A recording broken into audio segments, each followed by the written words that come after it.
Hello everyone, তোমরা সবাই কেমন আছো? তোমরা সবাই আশা করছি খুব ভালো আছো। আর আমিও খুব ভালোই আছি। ডুগুকে নিয়ে খুব খুব চাপের মধ্যে দিয়েই যাচ্ছে, খুব ব্যস্ততার মধ্যে দিয়েই সকাল থেকে রাত কখন হয়ে যাচ্ছে বুঝতেই পারছি না। তো কালকে হচ্ছে হোলি। তো সবাই খুব ভালোভাবে হোলি এনজয় করো, প্রথমেই বলি। তো আমাদের কাটোয়ার পাশেই ডাইহাট সাইডেই হবে। জানি না আমি ওটা ডাইহাট না পানুহাট, তবে ওই লাইনেই পড়বে। ওখানে একটা শুকদেব বাবার মন্দির আছে। ওই মন্দিরটায় হোলির সময় রং খেলাতে খুব ধুম হয়, মেলা বসে। তারপরে খুব ধুম হয় ওখানে। কালকে ভোরে নগর পরিক্রমায় বেরোয়, প্রচুর প্রচুর লোক আসে। তো আমরা আজকেই চলে এসেছি ওখানে ঘুরতে। প্রতি বছরের তুলনায় এইবার লোকজনের ভিড়টা যেন একটু বেশি। তারপর মেলাটাও দেখছি একটু বেশিই বসেছে। আমরা তো এতটা ভিড় হবে আশাই করিনি, বা এতটা মানে জমজমাট মেলা বসবে এটাও আশা করিনি। আমরা এসে দেখেই অবাক। এইবার এখানে আরও ভিড় হওয়ার কারণ হচ্ছে, এখানে যে মন্দিরটা তৈরি হচ্ছিল শুকদেব বাবার আশ্রমে, সেই মন্দিরটা রং খেলাতে উদ্বোধন হবে বলেই ঠিক করেছে। তো চলো দেখা যাক উদ্বোধন হয়ে গেছে না কাল হবে।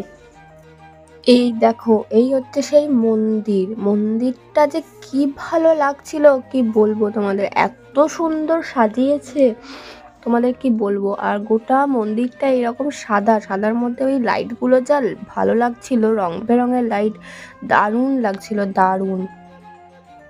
আর গোটা কাটোয়া জোড়ে যারা নগর পরিক্রমা করে তারা দু তিন দিন ধরেই এখানেই থাকে। এই যে সব এখানে এরকম মাঠে মাঠেই রেস্ট করে, এখানে এরকম তাঁবুর মতো করে সারা রাত এখানেই থাকে। গোটা মাঠ প্রাঙ্গণে শুধু লোকজন আর লোকজন। এবার চলো তোমাদের মন্দিরের সামনেটা দেখায়। এই যে দেখো, এখানে সব লোকগুলো বসে আছে, এরা সব 2-3 দিন ধরে এখানেই থাকে, এখানেই শোয়, সারা রাত অনুষ্ঠান হয়, দেখে, তারপরে কাটোয়া পরিক্রমা করে। এবার চলো তোমাদের আমি মন্দিরের সামনেটা দেখাই। ওইখানে প্রোগ্রাম হচ্ছে, গান বাজনা হচ্ছে, নাচানাচি হচ্ছে, সবাই ভক্তরা নাচছে, যারা এসছে বাইরে থেকে। ওই যে গান বাজনা হচ্ছে, ওখানে একটা ঠাকুরও বসিয়েছে, রাধা গোবিন্দ। এই হচ্ছে মন্দিরের সামনেটা। আজকে উদ্বোধন হয়নি, আজকে উদ্বোধন আর হবে না, উদ্বোধনটা হবে কাল সকালে। তো জানো কালকে আর আসা হবে না, কারণ আজকেই যা ভিড় হয়েছে, কালকে তো মনে হচ্ছে লাইন দিয়েই ভেতরে ঢুকতে হবে। তো পরে আবার আসবো ভেতরটা দেখার জন্য একদিন।